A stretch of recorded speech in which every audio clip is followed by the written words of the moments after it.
A very good morning to you guys. Welcome to Asake Online. This is the Breakfast Club. My name is Brighton Ncube.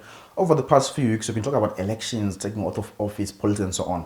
But today, we bring a different show today. Remember, this week, Into Us Arts Festival rose into life. Their theme for this festival this year is Imagine It, Experience It. And today on the show, I'm joined by Thandolwenkosi Ndlovu. She is the playwright of the play Market Dreams. She's going to join us to unpack the play and tell us what the play is all about. Good morning to you, Thandolwenkosi Ndlovu. Good morning, Brighton. How are you? I'm fine. Tell us about the play. What is Market Dreams? Market Dreams for any Zimbabwean child, parent, or anything is just self-explanatory. The theme says it all, like market dreams, shattered dreams as Zimbabweans, Africans, and yeah. So what is Market Dreams? Market Dreams is a play that I've written to just say, you know what, let's talk about this. Let's hear what people have to say. It's a play about young people, for young people. Obviously triggered by the fact that we're having lots of young people leaving the country for all the wrong reasons. And yeah, we just want to talk about it. No solution or anything, just to talk about it and say, so what now? When you explore the tie to Market Dreams, I'm thinking of the dreams, shattered dreams, right? I'm a graduate, I'm selling there by the market, I'm a vendor and so on. Maybe let's explore this play further. What maybe the roles of the characters there about? What the brief summary of what the play talks about in brief? So we've got 6 characters in the play. We've got Mr. Nelson, who's like 45, who is a money changer, who is just like, you know what, this is my space. He's very territorial. He's staying there. And then he's got these young people, Funwell, who's like 23, who is a law graduate, and he is waiting for a miracle. And then we've got a girl that's just finished her O-level. She's trying to raise funds to go back to A-level. And then we've got Gugu, who's like 19. She's pregnant with Nelson's baby. I don't know. You'll know when you come to watch the show tomorrow. So it just talks about how the ecosystem, what's happening in Bulawayo, what's happening around. People to our viewers at home, some will come and watch the play, but those who won't come and watch the play, maybe let's look at what inspired you to come up with this Market Dreams play. What inspired you as a writer? COVID-19. During COVID-19, people were forced to stay at home. But then, you know, people in the marketplaces, they are already illegally doing whatever they are doing there. So it was one of the quickest things one could do. So my friends and I went there. We went to the marketplace. We're selling sugar, some green bars and whatnot. And we had to run away from the municipality all the time and even fight with other people. Like, you know, people don't want you just coming and setting up your things there. So I was inspired because I'm a writer. I'm a creative, you know. I've done theater, making and performance. I've been in the art industry since I started understanding life. So I just thought, imagine this on paper as a story. Imagine this on stage. It's going to be so beautiful. So I was inspired to start writing. I am not a writer. I was not a writer. I am a writer now. I find myself writing. I don't have a choice. But because of that, I found myself writing. I struggle to write. You know, when you have the ideas, but you can't really write it. After that, I found myself writing. But also, if you look at the marketplace, right? Let me use the word marketplace. There's a lot of chaos in it. Someone selling this, someone selling that. If you look at Bulawayo, for example, Port Bulawayo, someone selling clothes by the pavement, there's someone selling fruits and meat and so on. And then the aspect of the police now, municipal police coming and chasing away people, and people, things get over all over. Maybe paint the picture to us as a writer. How did you put that into paper? And now you're going to say that into stage, all that chaos happening there in the marketplace. The beauty about Market Dreams as a play is that I wrote it and I got to relive the written version into a stage play. So there's a lot of chaos. It's through the characters.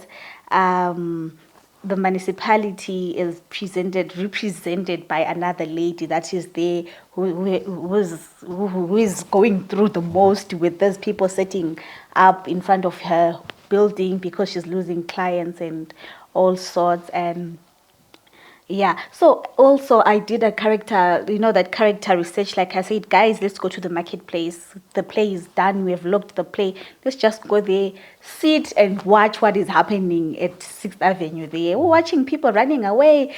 people getting pedestrians get angry when they're trying to pass and they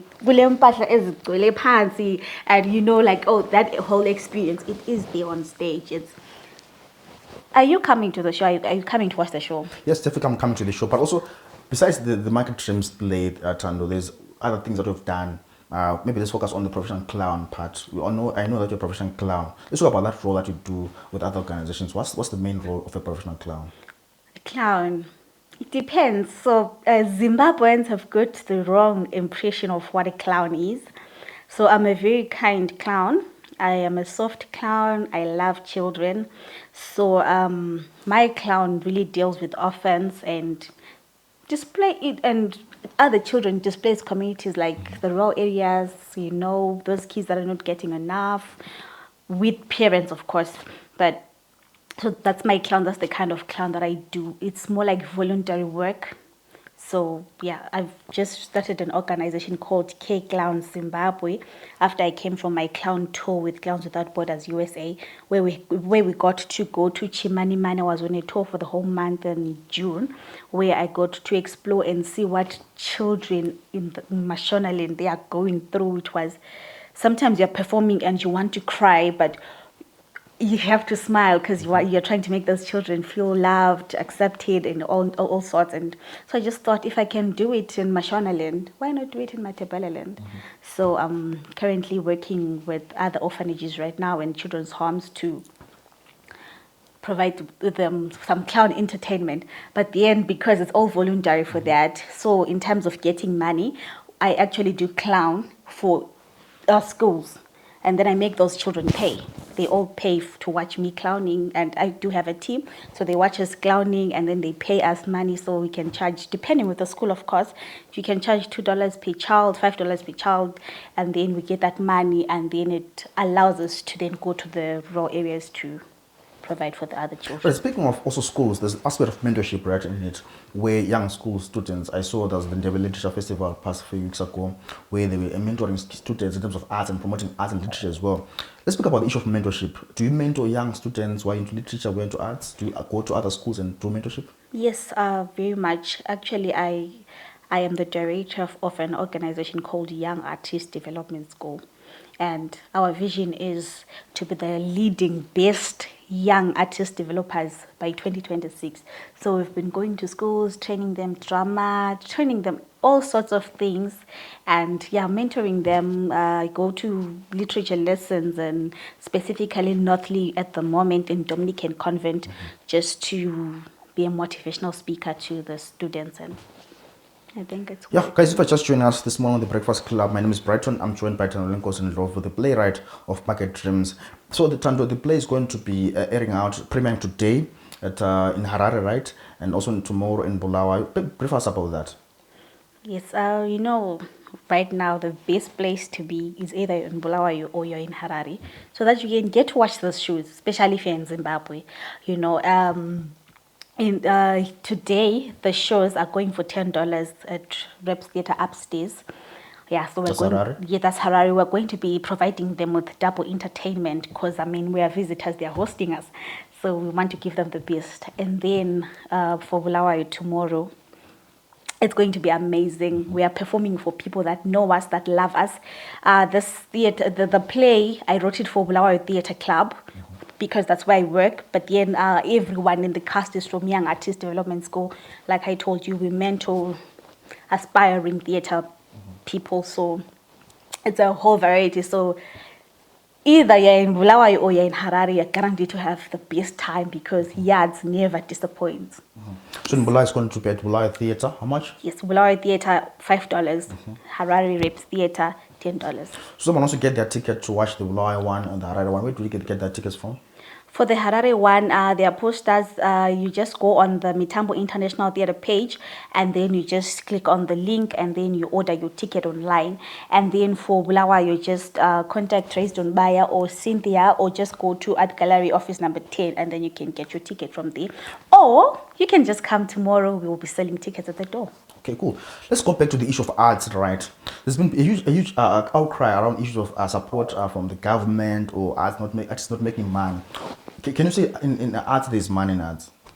There's 2 million right now as we speak. Culture Fund said, you know what, artists, we have heard you crying. Right projects will give you money. And out of that 2 million, only 700 and something thousand was used, which means there's still 1 point something million somewhere in the Culture Fund account.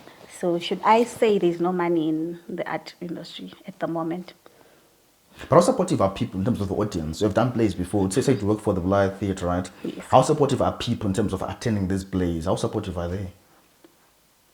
I always feel like saying supportive is very wrong. You don't want to force people to watch something that they will not enjoy. So you need to advertise your craft.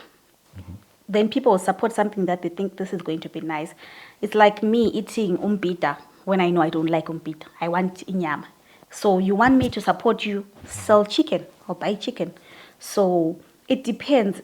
Art people, I've been like attending events, and I can safely say, especially in Bulawayo, art differs. You have to know what levels awafanani. There is that art industry somewhere.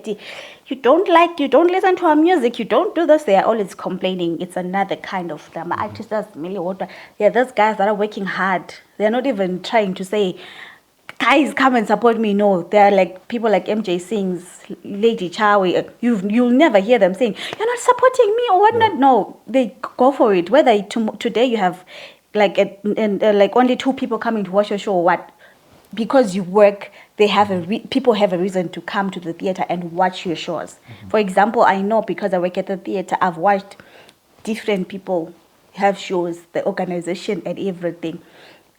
I think MJ is likely to fill up the theater without even forcing people to say, I want you to come. But what he'll do, he'll say, I'm sponsoring 2 tickets. If you buy 5 tickets, people will support because there's something in for them. We want people to support what is in for them. Right, so the issue of arts, and also maybe a school, let's go back to high schools. You can say I'm starting doing arts. People tend to look down upon you. If I'm saying I'm doing literature, they look down upon you. What can you say to parents watching the show this morning to say, my child's doing arts, some say going to science? What can you say to Mzali in terms of promoting arts and literature? Repent. They should repent. I started drama when I was in Form 2. Young Artist Development School was started because of reasons like that. Like when we say we have a competition, some of the parents will be like, my child is not coming there. Yeah, it's drama. They will fail.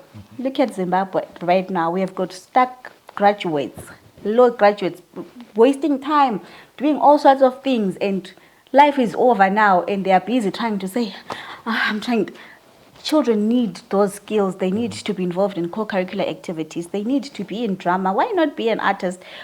You can be an artist and be something else. Being an artist gives you the opportunity to be everything you want, because you become a very well-researched person, and it makes you make better decisions. Okay, I'll do art, and even if you research in South Africa or here in Zimbabwe, I'll say Thando, I'm an artist, and I also have a law degree, or I also have... So parents should really repent. Also, what happens, and kulama parents like ahlukene, like I've just said, ukuthi abantu bayahlukana. Kulama ama parents abakhule vele bekwazi ukuthi mntana kumele form 1 to form 4, then pursue maybe nursing or go to the army or things like that. And then there are the parents who have been oriented nicely to say, my child, what do you want to do? Okay, if you want to pursue this, they support them. They just need to support. It's not about drama alone. Parents must learn to support their children in whatever they want, because as the children grow, they become bitter, and it will mess them up as they go. It Arts Festival rose into life this week in Bulawayo. I know as an artist, as someone who does plays and so on, it has impacted your career somehow. Let's talk about the importance of this festival to you as an artist. Imagine it, experience it. It's all about the experience. It's lovely. I mean, I could have said, no, we can't make it to the festival, looking at the fact that we are already performing at the Mitambo International Theatre Festival in Harare. And there's like a few hours difference, like you want to be there. We want to be there. We are so excited. We want people to see what we've got. And we're excited to actually get some of the Intwasa audience coming to watch us for the first time. I'm sure a lot of people, we're going to get like new faces wanting to watch the play because it's like there are people who have oriented themselves with, you know what, every time it's in Dwasa, I go and watch a play. So you also want that. Comes back to the whole, how do you supporting, are people supportive? People support what they know. People support what they trust. So there's a school child watching the show this morning and they're wondering and saying, Thando, I'm inspired by the work we do. I want to write a play as well one day. I want to venture into arts. What can you say to them that are watching the show this morning? Go for it. Don't procrastinate. Write your nonsense. One day you will look back and laugh like, hey, so they should just start writing, go with the flow. They should not stop. And then if whatever they feel like, you know what, maybe I need to take it to somewhere. You find interested people that are ready to listen to you and say, can you please read this? It can never make sense. And they should find kind people because there are other people that are blunt anyway. So they should just find kind people, but they should not stop. You should just try. But also, sometimes knocking at doors, someone can say, can close the door for you. Each of opportunities, right? I know also maybe we face some problems, challenges that we face in coming up with different plays. What are the main challenges that we face as a playwright? And also, how long does it take for you to write this play and say, this is a final document? You never stop writing. I don't have a final document for Market Dreams.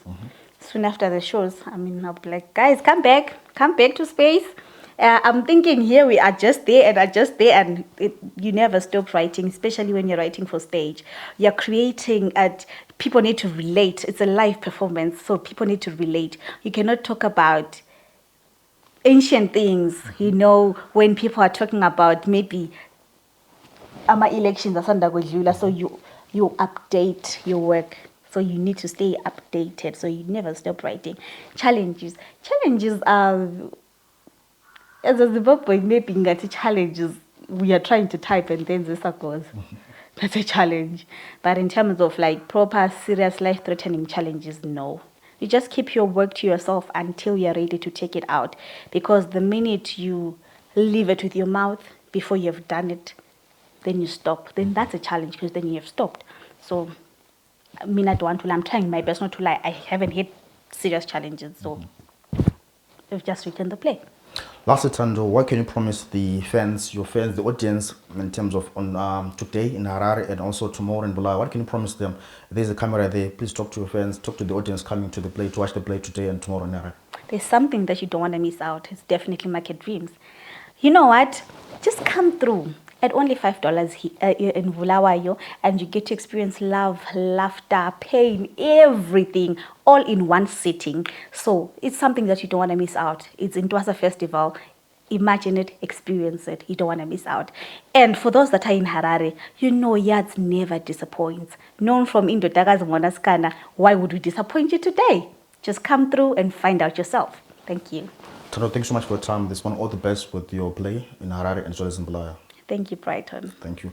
Guys, there we have it. I was chilling with Thandolwenkosi Ndlovu there, the playwright for Market Dreams. She was unpacking the play, what the play is all about. Remember, this week, Rose into Life, the Antwasa Arts Festival, Rose into Life. Remember, the theme is imagine it, experience it. So go out there, support, buy a ticket for one, buy a ticket for two, and buy a ticket for your family and support the Antwasa Arts Festival. For myself, Brighton Ncube, please do follow us on Twitter, Facebook, as well as subscribe to our YouTube channel. It's bye for now.